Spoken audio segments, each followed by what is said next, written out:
Bismillahirrahmanirrahim. Pembahasan kita hari ini adalah tentang agar urusanmu beres. Jadi kalau di bahasa Inggris itu ada buku bagus, recommended juga kalau misalnya teman-teman mau baca tentang manajemen waktu dan segala macam yang seputar tentang itu ya, gitu ya. Itu ada buku namanya Getting Things Done. Itu bagus ya bukunya, membahas tentang bagaimana kita mengelola waktu dari sudut pandang mindfulness gitu ya. Jadi memang kita harus mindful dulu terhadap waktu dan juga aktivitas dan termasuk juga peran-peran yang kita miliki. Nah, tapi sebelum masuk ke sana, saya mau check in dulu ke teman-teman semua. Pertanyaan yang pertama tentang peran. Jadi kalau kita lihat sehari-hari kita kira-kira mayoritas peran yang sekarang sedang kita jalani itu apa aja sih? Kita tulis secara detail peran-perannya apa aja, kemudian dari sekian banyak peran, misalnya peran sebagai anak, peran sebagai tadi bekerja, kemudian peran sebagai teman, gitu, peran sebagai misalnya kalau kita ikut komunitas tertentu gitu ya, tetangga, banyak sekali peran yang kita miliki. Nah dari sekian banyak peran, kira-kira peran apa yang paling mendominasi diri kita saat ini? Nah, gitu. Jadi dilihat kemudian dinilai kira-kira dari sekian banyak peran yang kita pilih itu mana peran yang paling mendominasi hidup kita saat ini. Kayaknya setiap hari itu waktu kita dihabiskan untuk menjalani peran tersebut.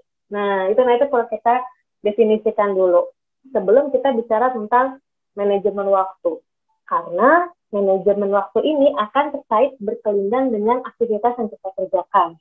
Dan aktivitas yang kita kerjakan ini akan juga terkait berkelindan dengan peran-peran yang kita miliki. Ya. Pertanyaan yang kedua, dari sekian banyak peran yang kita miliki, apa peran yang paling membuat kita bahagia? Gitu ya. Misalnya nih, saya punya peran sebagai seorang istri, sebagai seorang ibu, sekarang sudah punya anak. Ini juga ada beberapa yang saya lihat kayaknya saya lumayan mengikuti Instagramnya ya, ikut Instagramnya teman-teman juga. Ada yang pengantin baru juga di sini gitu ya, Masya Allah, tabarakallah. Nah nanti bisa dilihat kan gitu, oh ini peran-peran saya sudah bertambah gitu. Kewajiban saya, amanah saya, tanggung jawab saya juga sudah bertambah. Dari sekian banyak peran-peran yang sekarang hadir dalam hidup kita ini, ya, kira-kira yang paling membuat kita bahagia, peran yang mana? Kalau tadi kan apa yang mendominasi, tapi belum tentu peran yang paling mendominasi itu adalah peran yang membuat kita bahagia, ya nggak? Misalnya nih, kita ternyata sehari habis waktunya paling banyak untuk bekerja, gitu. Misalnya kita semua punya waktu 24 jam. 24 jam dari jam 8 misalnya sampai jam 5 gitu ya, terus sampai jam 3 itu waktu yang paling banyak kita habiskan adalah di kerjaan, di kantor gitu misalnya, atau misalnya masih sekolah atau masih kuliah gitu, paling banyak dikerjakan di kampus gitu ya, peran sebagai seorang mahasiswa gitu, atau pelajar. Tapi belum tentu kita bahagia kan menjalaninya gitu, belum tentu gitu. Nah makanya ini juga perlu kita definisikan ya nanti, apa yang paling mendominasi ya, dan apa yang paling membuat bahagia gitu. Nah sekarang juga jadi pertanyaan buat kita, kira-kira peran yang kita jalani saat ini nih sekarang nih, itu udah membuat kita bahagia belum ya? Jangan-jangan kita merasa terbebani gitu, kita menjadi anak terbebani, menjadi istri terbebani gitu ya. Nah ini juga perlu kita jadi bahan refleksi gitu ya. Kira-kira kita sudah seperti apa nih menikmati peran-peran yang sudah kita amanah, yang sudah kita dapatkan gitu. Karena dulu misalnya sebelum kita kuliah gitu, kita pengen gitu sampai ujian, sampai ikut tes macam-macam gitu kan, ikut tes macam-macam gitu supaya kita bisa masuk ke kampus tersebut, tapi ketika masuk kita belum bisa untuk menikmatinya, sayang banget gitu. Nanti juga kita akan bahas ya bagaimana ketika kita sudah menjalani peran tersebut, kita bisa menikmati aktivitas yang kita sukai gitu ya. Kemudian membuat kita bahagia gitu. Terus juga misalnya teman-teman ngerasain juga nih kerja gitu ya, dari sekian banyak orang gitu, ada yang yang sulit sekali mendapat pekerjaan, tapi alhamdulillah kita dikaruniakan Allah mendapat pekerjaan gitu ya. Tapi sayangnya kita belum bisa menikmati pekerjaan kita. Nah ini jadi PR juga ya buat kita, makanya kita perlu definisikan kira-kira kita sudah bahagia belum dengan peran-peran yang kita jalani sekarang, kemudian kita persentasekan gitu. Bahagia kita kira-kira sekarang udah berapa persen ya gitu, dari standar ideal yang ingin kita raih gitu. Dan nanti kita akan bahas juga bagaimana supaya memenuhi tangki cinta kita, tangki kita bahagia gitu ya. Nah kemudian yang terakhir, kabar yang terakhir tentang desain hidup kita adalah tentang aktivitas yang kita lakukan selama 24 jam. Jadi teman-teman nanti perlu nih dicatat gitu ya, berapa aktivitas 24 jam itu biasanya kita ngapain aja sih dari bangun tidur sampai tidur lagi, dari Senin sampai Ahad gitu ya. Itu kita ngelakuin apa aja nih 24 jam itu rata-rata gitu, rata-rata. Kalau dipersentasekan, ya, jadi kan kakak udah nanya tentang peran, terus peran mendominasi, terus peran yang buat bahagia. Nah sekarang dipersentasekan tuh dari 24 jam itu, misalnya dari 24 jam dan juga dari 7 hari yang kita miliki gitu ya dalam seminggu, itu kira-kira masing-masing peran tersebut itu berapa persen gitu ya. Kebayang nggak? Jadi misalnya nih, oke, saya menjadi seorang ibu itu alokasi untuk bukan hanya status ya, jadi menjadi seorang ibu bukan hanya status sebagai seorang ibu ya, tapi memang menjalani peran kita sebagai seorang ibu membersamai anak gitu. Itu kira-kira berapa waktunya dalam sehari, kemudian dikali 7 hari gitu ya, dalam seminggu itu kira-kira berapa. Kemudian nanti peran yang lainnya, istri gitu ya, jadi istri.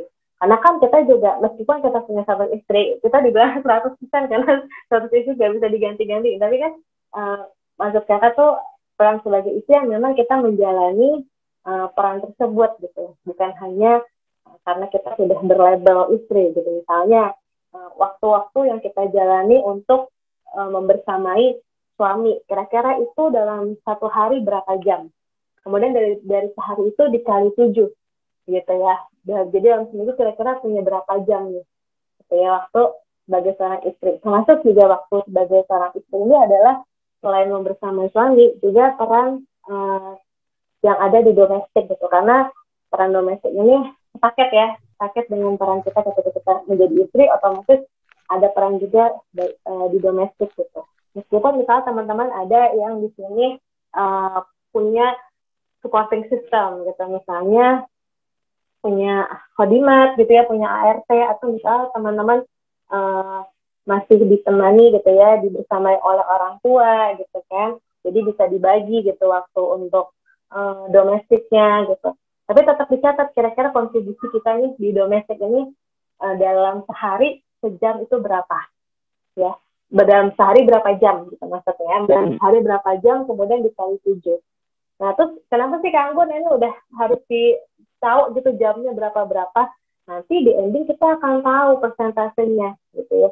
Dari sekian banyak peran, kira-kira peran apa sih yang paling mendominasi dalam hidup kita gitu.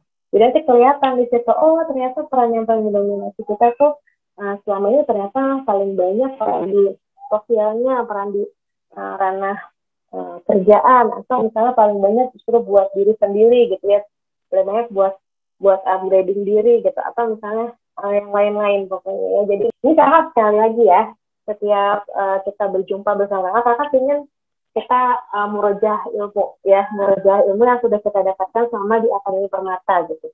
Barangkali teman-teman ada yang terlewat gitu, atau misalnya teman-teman semua waktu itu nggak mindful gitu ya ikut materi tersebut gitu. Ini yang akan kakak merojah. Jadi materi ini juga banyak mengambil dari modul yang ke-6 tentang manajemen harian.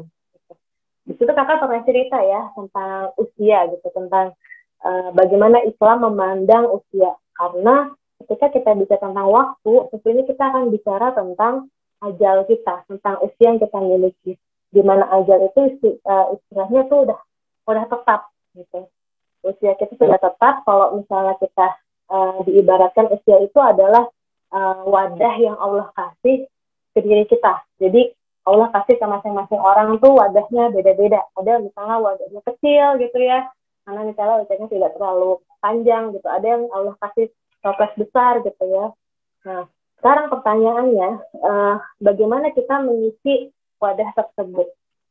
Karena bukan yang diukur itu adalah bukan seberapa besar wadahnya, bukan seberapa panjang itu yang kita miliki, tapi seberapa barokah. Kalau misalnya kita punya wadah yang sama, yang sama aja deh, wadah yang sama gitu. Yang satu isinya cuma pasir doang, tapi yang satu isinya ada emasnya gitu, di antara bunturan pasir itu isinya emas. Yang satu lagi isinya emas semua. Tentu saja kan kualitasnya lebih bagus yang isinya yang berkualitas gitu ya. Nah, kemudian juga sama, misalnya kalau ternyata ini kita punya wadah cuma kecil nih, canggung, cuma misalnya 100 mili gitu. Teman kita dapat wadah bisa sampai 1 liter, kita cuma 100 mili gitu. Ya, pastikan bahwa 100 mili itu isinya emas semua gitu. Karena belum tentu yang 1 liter itu dia punya 100 mili emas gitu ya. Bisa jadi ternyata dengan 1 liter wadah yang dia punya, masa cuma 50 gitu.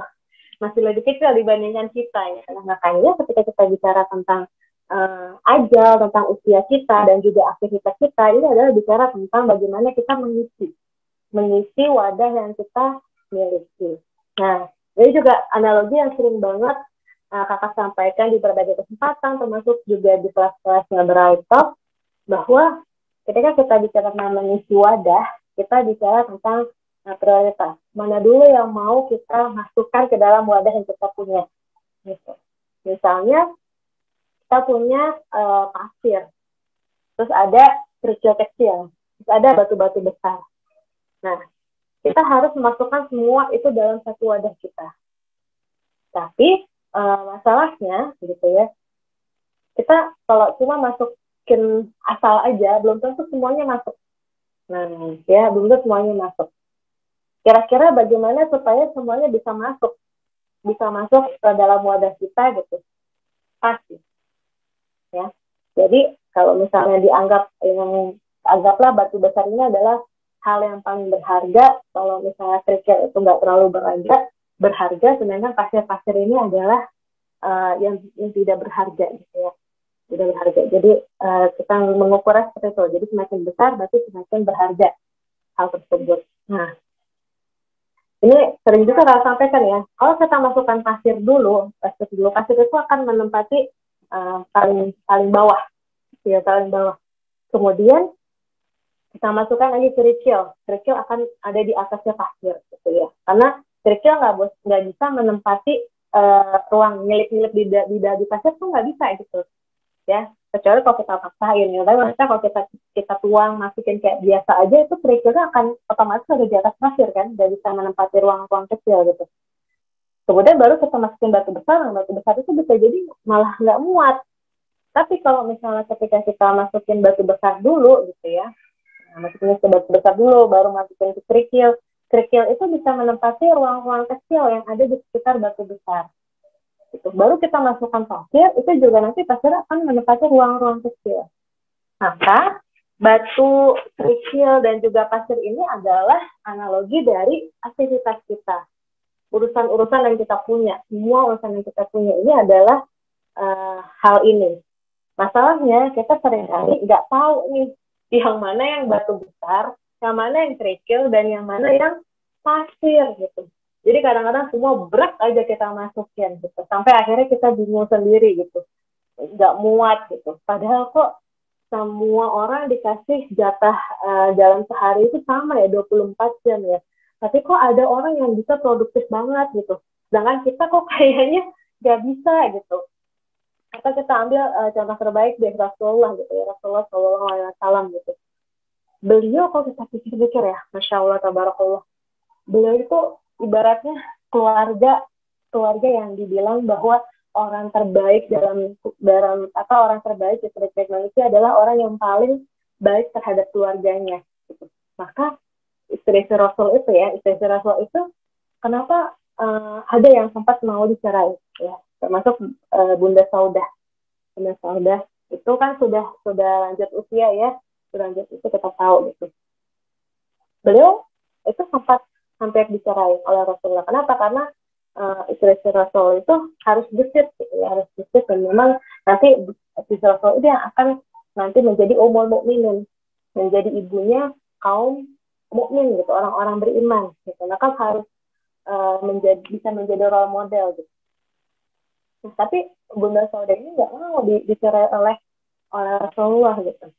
Kenapa gitu? Karena memang segitu bahagianya ketika bisa bersama dengan Rasulullah. Artinya kan memang Rasulullah itu sangat bisa memuliakan keluarganya. Tetapi di satu sisi gitu ya, Rasulullah juga bisa menjadi orang yang ahli militer gitu ya. Strategi perang itu keren banget Rasulullah gitu. Bisa sampai membuka berbagai macam wilayah yang ibaratnya Arab itu dulu bangsa yang tidak diangkat sama sekali di dunia gitu. Kan kita tahu ya saat itu yang menguasai itu Romawi dan Persia. Ibaratnya nih Arab itu kayak Indonesia lah gitu ya, Indonesia gitu. Indonesia dibanding China sama Amerika gitu. China sama Amerika kan kita tahu ini sekarang dua negara adidaya terbesar ya di dunia yang memang dianggap itu yang memang Amerika dan China ini gitu. Tapi ketika kita lihat Amerika dan China begitu besar gitu menguasai perekonomian, menguasai berbagai macam lini kehidupan gitu. Kita lihat Indonesia tuh nggak dianggap. Nah, Arab itu seperti itu gitu. Di antara Persia dan Romawi, itu ada Arab gitu. Jadi nggak kelihatan gitu. Pernah nggak ya orang Indonesia mimpi suatu saat Indonesia akan menguasai Amerika gitu? Kan gak pernah kepikiran sama sekali gitu.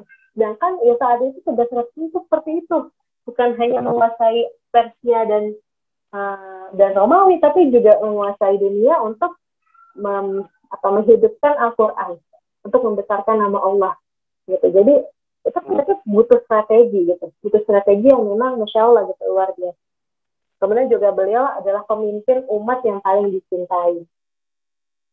Nah ini tugas-tugas berat yang dimiliki oleh Rasulullah ini, apakah Rasulullah memiliki waktu yang berbeda gitu? Misalnya Rasulullah dapat tambahan waktu dari Allah gitu ya, tambahan waktu untuk Rasul karena tugasnya berat jadi 25 jam dalam sehari gitu kan? Enggak gitu, tetap sama waktunya, tetap sama. Bagaimana caranya supaya kita waktunya bisa seberkah itu? Karena seringkali kita jadi dibentur-benturkan sekarang nih.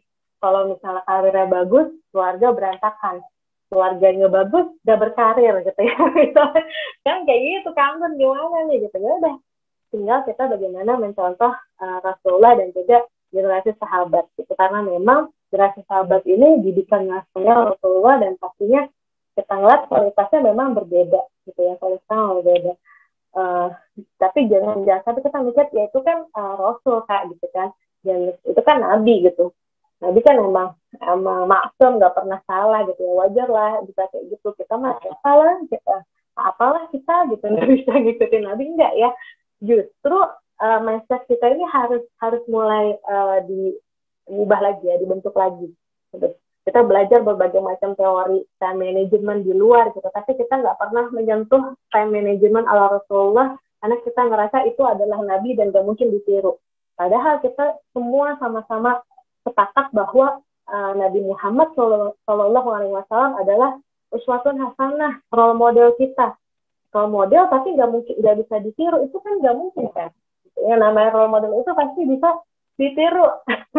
Jadi makanya kita perbaiki lagi nih cara berpikir kita, bahwa Allah mengutus Rasul untuk menjadi uswatun hasanah itu adalah untuk supaya kita meniru Rasulullah, bahkan sampai Rasulullah menjalani aktivitas sehari-hari. Bagaimana Rasulullah menjalani aktivitas sehari-hari. Gitu ya teman-teman, itu keberkahan. Itu juga kakak sempat juga ini ya tergelitik juga gitu. Waktu ngobrol sama suami gitu, dan waktu itu sedang membahas tentang Abu Bakar, Sayyidina Abu Bakar radhiyallahu an, karena anak-anak lagi belajar tentang kisahnya Abu Bakar gitu ya, dan suami bertanya gitu, Bun, kira-kira kenapa ya Abu Bakar itu kalau ditimbang amal solehnya gitu ya, ditimbang amal solehnya Abu Bakar gitu. Kemudian ini ada di satu sisi adalah amal solehnya umat sedunia gitu, dari awal zaman sampai akhir zaman itu masih beratan amalnya Abu Bakar. Tentu saja ini nggak termasuk nabi ya, nggak termasuk para nabi ya, tapi umat gitu ya, yang biasa gitu, anak-anak biasa kalau misalnya diukur itu masih lebih berat imannya Abu Bakar dan juga amalnya Abu Bakar. Itu kenapa ya gitu? Kok bisa ada orang kayak gitu, emang dia ngelakuin amalan apa gitu? Ngelakuin amal salah apa, aktivitas apa yang bikin dia sampai berkah kayak gitu usianya gitu, masih lebih berat ya, imannya Abu Bakar. Kenapa ya? Pikir-pikir apa ya mereka? Karena nggak bisa ini apa ya gitu. Ternyata memang kuncinya adalah di gelarnya beliau. Gelarnya beliau adalah Abu Bakar As-Siddiq. As-Siddiq itu artinya pembenar ya. Artinya segala yang diucapkan dan juga yang diamalkan oleh Rasulullah itu Abu Bakar selalu membenarkan dan Abu Bakar selalu melakukan, mengamalkan. Begitu Rasulullah melakukan apa, Abu Bakar yang ikut. Maka tidak heran gitu kalau misalnya Abu Bakar aja melakukan, itu jadi contoh buat orang lain gitu. Oh iya, Abu Bakar juga melakukan. Kalau rasa melakukan ya wajar karena itu perintah dari Allah gitu. Tapi ada orang yang mau meniru Rasul langsung gitu. Jadi orang lain juga banyak yang orang terinspirasi dari Abu Bakar, amalan-amalan Abu Bakar. Sehingga kita tahu kan, ketika kita memberikan petunjuk pada orang lain gitu, maka kita untuk melakukan suatu kebaikan gitu ya. Misalnya nih, kakak ngasih petunjuk, ayo teman-teman semua kita harus produktif gitu ya. Produktif, caranya kayak gini nih, produktif gitu. Ini insya Allah nih kalau teman-teman ngepraktekin juga gitu. Itu kakak dapat bagiannya. Nah, sama hal dengan Abu Bakar. Abu Bakar mempraktekkan, dan ketika Abu Bakar mempraktekkan, ini banyak orang-orang juga terinspirasi mempraktekkan juga. Sehingga pahala orang-orang itu juga Abu Bakar dapat, ya kan? Jadi ya gimana nggak berat itu sampai akhir zaman orang-orang yang terinspirasi dari Abu Bakar itu kan masya Allah banyak banget gitu. Jadi ya pahalanya jadi semakin lebih berat lagi, semakin berat lagi. Ya, masya Allah. Jadi ini terkait wadah usia. Nah makanya untuk meningkatkan kualitas aktivitas kita itu memang salah satunya adalah kita juga memberikan value terhadap aktivitas kita. Sebelum kita mau bilang value ini tuh nggak harus besar. Minimal kita mulai dari bagaimana value kita, aktivitas kita itu, peran-peran kita miliki itu bisa membuat kita bahagia. Ketika kita bahagia dengan peran-peran kita, dengan aktivitas kita, maka kita akan menyebarkan kebaikan itu, kebahagiaan itu ke orang lain. Nah, ketika kita bahagia, terus juga menjalankan dengan bahagia, orang lain juga ikut bahagia, orang lain itu juga nanti akan mengikuti, dan itu semakin besar value-nya. Itu yang menjadikan aktivitas kita barokah. Itu yang menjadikan isi wadah kita menjadi ini sekarang sedikit tips and tricks ya, tips bahwa aktivitas kita itu sebenarnya kalau dibagi ya berdasarkan beberapa kategori ini kurang lebih kita bisa mengkategorikan aktivitas kita itu menjadi 4 hal ini. Gitu ya. Biasanya aktivitas itu nggak jauh-jauh dari 4 hal ini terbaginya. Pertama kalau nggak dia bentuknya task ya, TASK. Yang kedua event, gitu. Aktivitas itu kita bisa masuk ke kategori event atau project, ya, atau rutin. Jadi aktivitas kita tuh biasanya ya seputar 4 hal ini gitu. Task, event, project, dan rutin. Ya. Task itu apa? Kalau task itu to-do list yang biasanya itu ya kayak kita di checklist ya. Kalau bikin to-do list nanti ada dicoret, ini udah selesai, ini belum. Itu bentuknya. Nah, tapi to-do list ini biasanya tidak terikat waktu, jadi nggak ada jadwalnya gitu. Jadi ya misalnya kita harus nyuci baju gitu. Nyuci baju kan kita nggak terikat harus jam segini nyuci baju, kecuali memang kita sudah mengagendakan gitu. Tapi biasanya itu hanya berupa to-do list aja gitu. Misalnya ngasih makan kucing gitu, itu kan juga bukan yang terikat dengan waktu. Sedangkan kalau event itu adalah tugas-tugas yang terikat dengan waktu, yang memang rigid. Biasanya event ini paling common adalah bentuknya kalau berhubungan dengan orang lain, janji-janji kita sama orang lain gitu ya, meeting gitu, sekolah gitu, biasanya memang kerjaan kita gitu, itu biasanya memang terikat dengan waktu. Ini disebutnya dengan event gitu. Adapun project itu adalah gabungan dari task dan event. Jadi dia kumpulan beberapa task dan event gitu, itu disebutnya dengan project. Jadi kita terus menerus gitu. Tapi project ini ada batas waktu biasanya. Jadi kita misalnya lakuin to-do list yang itu tuh terus menerus gitu ya, dalam sebulan atau dalam 2 bulan, kemudian ada batas waktunya gitu. Itu project. Sedangkan kalau rutin, tugas-tugas itu yang berulang, tapi dia nggak ada batas waktunya. Biasanya ya emang kita rutinitas saja ngelakuin itu. Nah, nanti kita, setelah kita tahu peran-peran kita, nanti kita definisikan nih, masing-masing peran-peran tersebut, kira-kira kita apa sih yang akan menjadi aktivitas kita ketika kita punya peran itu. Jadi ayo teman-teman coba di list ya, dibuat daftar sama teman-teman semua.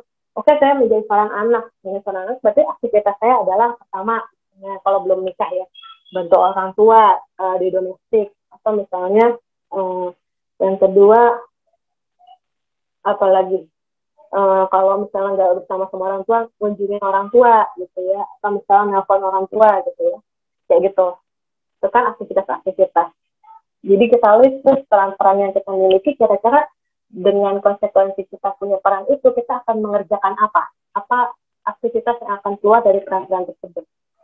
Setelah itu baru kita kategorikan itu aktivitas itu kira-kira masuk ke mana ya, task, event, project, atau rutin gitu.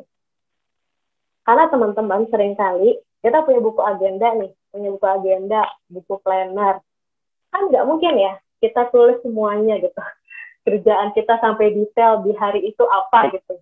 Kadang-kadang kita nggak perlu nulis hal-hal yang sifatnya rutin, ya kan, rutinitas kayak mandi gitu ya, makan, itu kan nggak perlu masuk ke agenda kita gitu. Yang biasanya masuk ke agenda kita kan kalau nggak task, event gitu kan, atau project gitu. Jadi kita tulis berulang-ulang gitu. Tapi juga project juga biasanya kita bentuknya bukan masukin ke to-do list di planner kita ya, atau di jurnal kita gitu. Tapi dia kalau project itu biasanya bentuknya timetable, ya kan? Bentuknya timetable, jadi ada aktivitas di checklist dia ada tanggal berapa gitu. Kalau teman-teman ikut organisasi biasanya kalau ke timetable itu bentuknya kayak apa. Nah, bisa project bisa bentuknya kayak gitu. Ya, jadi seringkali gitu juga nih, kakak nemuin banyak dari kita punya planner tapi nggak diisi karena nggak ngerti cara ngisinya gimana gitu.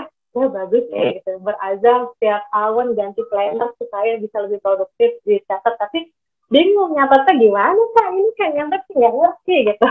Nah, makanya kita perlu tahu dulu aktivitas kita tuh apa dan ini masuk kategori mana gitu. Ketika sudah tahu, itu kita bisa buat di planner itu jadi lebih terpaham gitu. Kalau teman-teman pernah dengar istilah bullet journal, itu juga lagi heboh ya sekarang gitu. Bullet journal itu juga nanti ada tuh sama event itu biasanya lambangnya beda. Jadi teman-teman kalau tahu nih masing-masing ini kayak gimana. Nah sekarang kalau udah tahu gimana nih kak masukin ke wadah kita 24 jam itu kira-kira masukinnya gimana nih supaya ini bisa efektif dan efisien. Nah ya, maka kita perlu ini ada tambahan ya. Jadi kalau project itu biasanya minimal tadi kan project sama rutin itu berulang. Nah, saya bahas ini dulu ya. Project sama rutin ini sama-sama berulang. Tapi kalau project itu ada batas waktu, nah kan kalau rutin ini biasanya nggak ada batas waktu. Kan kalau project kan kita nggak mungkin bikin project misalnya tadi misalnya mbaknya punya bisnis, ada yang punya bisnis tertentu gitu. Tapi kan di bisnis itu ada beberapa yang sekarang kita misalnya buka batch gitu ya, buka batch cuma 6 bulan gitu ya, bikin kursus gitu. Kursus kan waktunya pendaftarannya cuma sampai 6 bulan gitu. Kita menghitung biaya supaya orang daftar kursus itu kan biasanya per semester kan. Itu project bentuknya. Sedangkan kalau rutin itu dia terus menerus. Tapi rutin itu paling lama kita hitung tuh per bulan gitu. Ada sih orang yang bikin rutinitas setiap tahun gitu, setiap tahun saya misalnya setiap tahun kita bikin meeting, annual meeting gitu. Tapi mostly yang peran-peran kita miliki ini biasanya rutinitas itu berulang setiap bulan, setiap minggu, sama setiap hari. Kalau project itu minimal diukur setiap bulan, kuartal, semester, annual. Gitu. Oke. Jadi ini juga udah pernah kakak bahas ya di Permata modul ke 6.0 tentang time blocking. Jadi kalau kita sudah tahu tadi itu ada yang bentuknya project, ada yang bentuknya event, ada yang bentuknya task, ada yang bentuknya rutin gitu. Ini masuknya kayak gimana nih kalau ke dalam 24 jam yang kita punya. Nah teman-teman kalau punya Shine Bright itu nanti bisa mempermudah ya oleh teman-teman semua. Nah itu ada lingkaran yang isinya itu jamnya tuh jam 24 jam, itu sengaja ya. Kalau misalnya kok bingung kok jamnya ini bukan dari jam 1 sampai jam 12, sedangkan kalau jam dinding itu kan cuma 1 sampai 12 kan. Tapi ini memang dibuat 1 sampai 24. Karena memang itu waktu yang kita punya. Nah, nanti teman-teman semua untuk men-time blocking itu kita perlu kandang waktu berdasarkan waktu sholat ya. Jadi pertama dibagi dulu nih waktu-waktu sholatnya kapan. Waktu sholatnya kapan. Udah dibagi, baru nanti kita isi. Isinya mana dulu Kak Anggun? Task dulu, event dulu, atau tadi project dulu atau rutin dulu gitu. Yang mana dulu nih harus diisi dalam 24 jam kita. Nah, yang pertama yang perlu diisi adalah istirahat dulu, tidurnya dulu. Karena itu yang penting. Ya, umat Islam itu produktifnya dihitung dilihat dari kapan dia bangun. Kapan dia bangun itu mencerminkan produktivitas umat Muslim. Ketika kita bicara kapan dia bangun, maka kita harus tahu kapan tidurnya. Jadi makanya waktu tidur ini penting dimasukkan pertama. Gitu. Bahkan ayat yang turun setelah Iqra bismi rabbikal ladzi khalaq itu adalah ya ayyuhal muzammil, tentang bagaimana bangunlah gitu. Karena memang itu yang penting banget gitu. Aktivitas yang penting banget kita mindful itu adalah kapan bangun. Jadi masukkan waktu tidur, kemudian bagi berdasarkan waktu salat, teman-teman petakan energi produktif.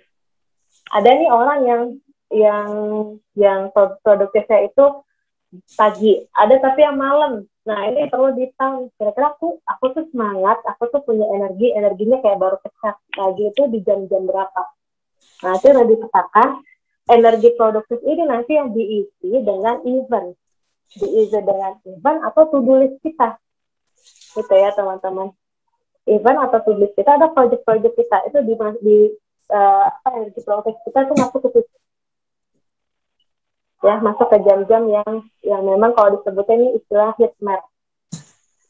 Kalau nggak task, to-do list, project. Gitu. Kalau sekolah gimana kangunnya? Sekolah sama yang kerja gitu. Nah, sekolah sama kerja itu sebenarnya sifatnya rutin. Jadi setelah itu masukin baru nanti masukin rutinitas. Gitu ya, rutinitas kita yang lain-lain di luar itu. Tapi ada yang obsesif nih Kanggun. Misalnya sebenarnya aku jam produktifnya adalah di jam-jam jam 9 sampai jam 10. Nah, itu sebenarnya waktu aku kerja gitu. Tapi aku gimana ya ini supaya masukinnya. Nah, teman-teman, tapi aku juga sebenarnya punya beberapa kerjaan, proyek yang pengen aku kerjain juga di Sambi gitu. Sambil aku kerja, sambil aku ada aktivitas ngajar, aku sebenarnya pengen nih ngerjain ini. Nah, kalau misalnya kita kerjaannya itu sekarang kan banyak yang work from home ya, itu kan sebenarnya kita ngatur sendiri kapan kita kerja, yang penting kerjaan beres gitu nggak sih teman-teman. Kalau misalnya bisa kayak gitu, ya kita coba set waktu kerjaan kita. Kalau kerjaan kita itu tidak terlalu ibaratnya bernilai emas dalam hidup kita dan juga kalau buat kita bahagia, kita set di luar jam produktif kita. Jam produktif kita itu isinya adalah memang hal-hal yang udah lama pengen kita kerjain dan ini kayak pengen kita garap gitu ya, proyek-proyek kita gitu. Atau to-do list yang urgent gitu. Kalau ada hal urgent yang memang harus kita segera, itu diselesaikan di situ. Tapi kalau misalnya memang enggak gitu, misalnya memang itu default, nggak bisa kita ketik lagi jamnya udah dari kantor atau dari kampus gitu ya, kita nggak bisa kita ketik lagi jamnya, ternyata waktu produktif kita itu ada masuk ke dalam situ, ya maka manfaatkan waktu produktif kita itu untuk kerjaan-kerjaan yang memang butuh segera diselesaikan gitu. Jadi nanti rutinitas ini bisa saling sinergis gitu. Jadi ibaratnya kalau kita balik lagi ke awal-awal ya, kalau back lagi nih awal-awal kakak sampaikan juga bahwa ada batu besar, ada kerikil, ada pasir. Nah, heat map yang warna heat map itu bisa diibaratkan batu besar, ya bisa diibaratkan batu besar. Tidur kita juga batu besar kita, gitu. Kemudian rutinitas itu adalah pasir-pasir kita. Jadi di sini kakak mau mengencourage teman-teman semua, sahabat solihah, untuk membuat jadwal itu kita mindful tadi. Kita punya wadah, kita isi dulu mana yang prioritas, mana yang memang perlu masuk dulu, baru nanti yang kecil-kecil. Karena seringkali kesalahan kita dalam manajemen waktu adalah ketika kita menyusun waktu hanya berdasarkan urutan oke, bangun tidur aku mau ngelakuin ini. Ada nggak kayak gitu? Bisa orang-orang kayak gitu tuh. Aku kalau misalnya nyusun time manajemen itu jam bangun tidur, jam segini sama segini mau ngelakuin apa, jam segini sama segini mau ngelakuin apa, kayak gitu. Tapi kan setiap hari kita belum tentu kayak gitu. Belum tentu misalnya hari Senin sama weekend gitu ya, weekday sama weekend belum sama. Tapi kalau yang namanya ini nih, energi produktif, terus tidur itu kan setiap hari pasti sama, baik weekend ataupun weekdays kan tetap sama, ya kan? Gak berubah dia, gitu. Nah makanya memang perlu kita baca ini dulu, kita petakan berdasarkan ini, gitu ya, berdasarkan waktu sholatnya. Jadi pastikan juga tadi ya energi produktif kita dan produktif itu tuh nggak nabrak waktu sholat, gitu. Ini juga jadi bahan kita, karena memang Rasulullah pun ketika bicara tentang time management, beliau mengkandang waktu berdasarkan waktu sholat. Jadi beliau misalnya nih dari zuhur sampai asar itu biasanya aktivitas beliau apa? Dari asar sampai maghrib itu aktivitasnya selalu ada di fokus. Dan kalau misalnya teman-teman pernah baca time management ala Rasulullah di konten Instagram Brightop, itu terlihat ya. Biasanya sore itu waktunya Rasulullah mengunjungi istri-istri. Kalau misalnya nggak ada waktu silaturahmi dengan sahabat ya. Jadi kadang-kadang Rasulullah kan suka diundang ada acara apa itu biasanya di waktu sore gitu. Kalau misalnya nggak ada misalnya kegiatan kayak gitu, Rasulullah mengunjungi istri-istri beliau. Beliau ditunggu satu-satu semuanya dari 9 istri Rasul yang masih hidup ya, yang masih hidup itu dikunjungi satu persatu. Kemudian istri yang dikunjungi paling terakhir itu adalah jatah malam, yang punya jatah malam hari itu. Gitu, misalnya terakhir mengunjungi Bunda Aisyah, maka malam itu Rasulullah menginap di rumahnya Bunda Aisyah. Tapi kalau misalnya ada keperluan di sore itu, misalnya keperluan yang diundang ada acara hajatan apa gitu ya, nah, itu nanti atau ada meeting umat gitu, itu berarti Rasulullah langsung yang istri yang punya jatah malam hari itu nanti istri-istri lain berkumpul di rumah istri tersebut. Kita tadi Bunda Hafsah gitu ya, ini jadinya Bunda Hafsah. Tapi Rasulullah nggak sempat nih kalau keliling keburu maghrib. Jadi nggak sempat keliling keburu maghrib. Akhirnya semua istri berkumpul di rumahnya Bunda Hafsah untuk bercengkrama sampai maghrib, nanti akhirnya pulang. Itu ya teman-teman semua kan, wajah aja baru hal simpel gitu. Rasulullah tuh punya loh kapal kain bersama sahabat, bersama istri-istrinya. Nah sekarang PR-nya, kalau Rasulullah hidup itu aja punya waktu untuk keluarga, sekarang kita bagaimana dengan kita? Bagaimana kualitasnya aktivitas kita? Itu nanti jadi bahasan. Walau alam bisawab, dari saya segitu aja.